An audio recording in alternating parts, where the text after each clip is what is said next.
Oke. Sekarang saya pindah sebentar ya ke Ibu Putu. Ibu, kita sudah dengar apa kesimpulan dari Komnas HAM Ya, yang dikeluarkan pada saat ini menindaklanjuti laporan dari Mbak Vivi ya pada tahun 97. Kita sudah bisa dengar dan kita baca, cuma supaya mempermudah masyarakat, intinya Bu, ada tidak pelanggaran HAM itu? Ya. Ada tidak eksploitasi itu? Ada tidak penyiksaan itu? Ya.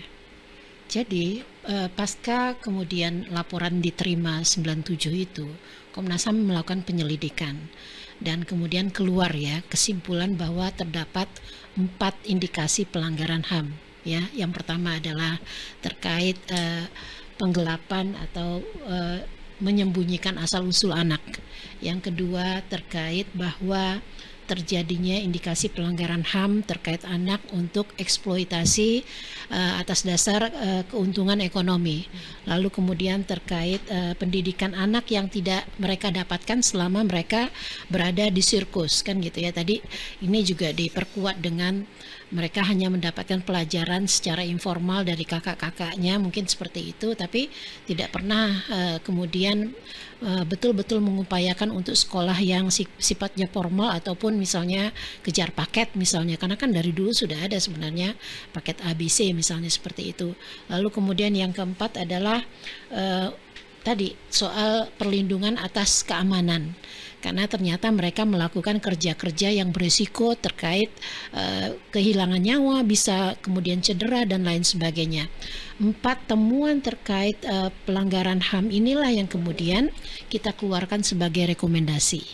Nah, sesudah itu tentu kita merekomendasikan untuk melakukan selanjutnya mau diapain ini. Oke, sebelum rekomendasi ya Bu, mohon maaf. Ini kan tadi bahasanya adalah indikasi. Iya. Supaya masyarakat lebih paham Bu. Jadi iya atau tidak sebetulnya pelanggaran HAM itu terjadi, eksploitasi, penyiksaan itu terjadi atau tidak? Atau kalau indikasi kan, oh iya ada indikasi, tapi apakah betul ada implementasinya? Nah, kalau dalam proses penyelidikan Komnas HAM tentu saja berdasarkan dari keterangan-keterangan para korban dan saksi-saksi dari antara korban juga, kan begitu ya. Lalu kemudian kita menggunakan istilah indikasi karena di Komnas HAM itu bukan proses penegakan hukum. Ya. Kalau kemudian makanya kemudian ada rekomendasi silakan untuk dibawa ke jalur hukum agar bisa jadi pembuktian. Nah, indikasi itu kan sebagai petunjuk. Jadi Komnas HAM itu harus kemudian membuat penyelidikan. Kalau biasanya kita kan ada bukti-bukti enggak, kan gitu. 2 alat bukti misalnya dan lain sebagainya untuk masuk ke proses hukum formil. Kan gitu ya kira-kira. Nah, dari penjelasan terkait bagaimana yang dialami oleh korban, dari banyaknya saksi di antara korban-korban itu sendiri, itulah yang kemudian mengindikasi terjadi pelanggaran HAM. Tentu untuk pembuktiannya harus masuk ke dalam proses hukum dulu. Makanya itu yang kemudian Komnas HAM minta untuk kemudian diproses penegakan hukum. Makanya kita dorong pengacaranya untuk dibawa ke proses hukum sehingga ada keadilan untuk hal tersebut. Karena memang Komnas HAM kan bukan lembaga yang memproses bagaimana peradilan itu bisa ditegakkan. Jadi mau tidak mau harus ke situ. Nah, sebelum itu inkrah dalam proses hukum yang berkekuatan tetap, maka itu kan praduga bahasanya, indikasi bahasanya, kan gitu ya. Bahasanya indikasi. Kan nggak boleh kemudian, karena kan walaupun kita tahu fakta terjadi peristiwa terkait penganiayaan, kemudian hak-hak anak yang tidak terlindungi, adanya pekerja anak dan lain sebagainya. Bahkan kalau kita lihat bagaimana mereka sengaja direkrut untuk tujuan pribadi, untuk tujuan bisnis, memastikan kemudian bahwa dalam proses perekrutan itu selalu menggunakan motif bahwa anak-anak ini diambil untuk dididik, disekolahkan, kan begitu ya.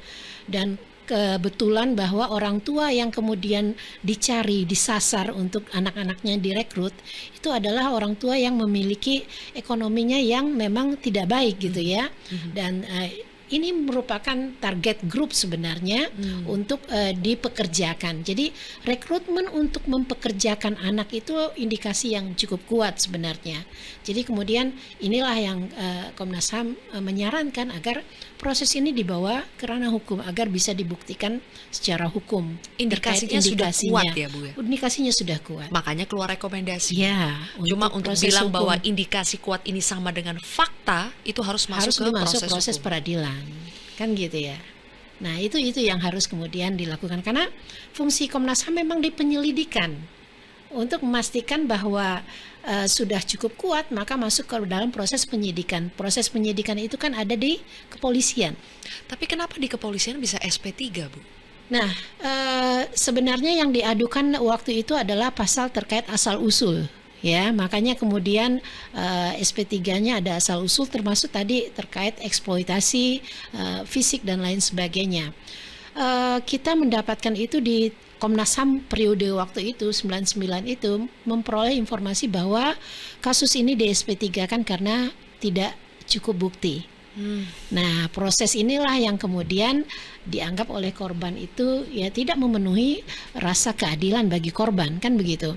Nah, inilah yang kemudian mendorong Komnas HAM kembali, kalau kemudian jalur pidana tidak memungkinkan, maka ruang untuk perdata terkait ganti rugi dan lain sebagainya, kompensasi itu tetap bisa dilakukan. Nah, itulah yang kemudian kita dorong juga penasihat hukum untuk menempuh jalur tersebut.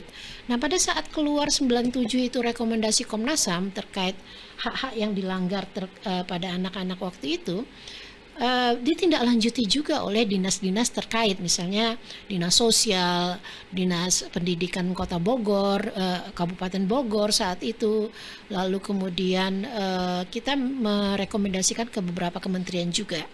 Hanya mereka sesudah mereka biasalah ya kalau mendapat rekomendasi atau surat dari Komnas HAM, mereka segera untuk menindaklanjuti ke lapangan. Mereka mengunjungi tempat sirkus dan lain sebagainya, melihat dan lain sebagainya, tapi memang hasilnya konkretnya tidak cukup signifikan. Ini dibuktikan dengan ya anak-anak di situ kan tidak juga kemudian mendapatkan pengajaran misalnya, kan begitu ya. Akhirnya beneran nggak dikasih sekolah beneran nggak? Sekolah formal gitu bener? Di data mungkin saat itu ya catatan terkait itu memang belum konkret yang kita terima terkait apa yang sudah dilakukan. Tapi dari hasil komunikasi saat itu mereka mengatakan bahwa kami sudah melakukan kunjungan di tempat terjadinya perkara dan kami juga sudah menyarankan untuk paket dan lain sebagainya. Tapi mungkin pada saat 97 itu kan sebagian anak-anak yang sudah melapor pada saat dewasa sudah tidak di situ lagi. Nah, artinya mereka tidak menikmati hasil rekomendasi tersebut. Untuk pendidikan mereka sudah kabur semua, kan gitu ya. Apakah yang tetap berada di sirkus itu kemudian mendapatkan intervensi untuk pendidikan, itu yang juga belum dapat gitu. Jadi apakah rekomendasi dari dinasnya itu mereka menyarankan kembali untuk kemudian ya kita akan bisa fasilitasi misalnya terkait paket dan lain sebagainya, tapi untuk siapa?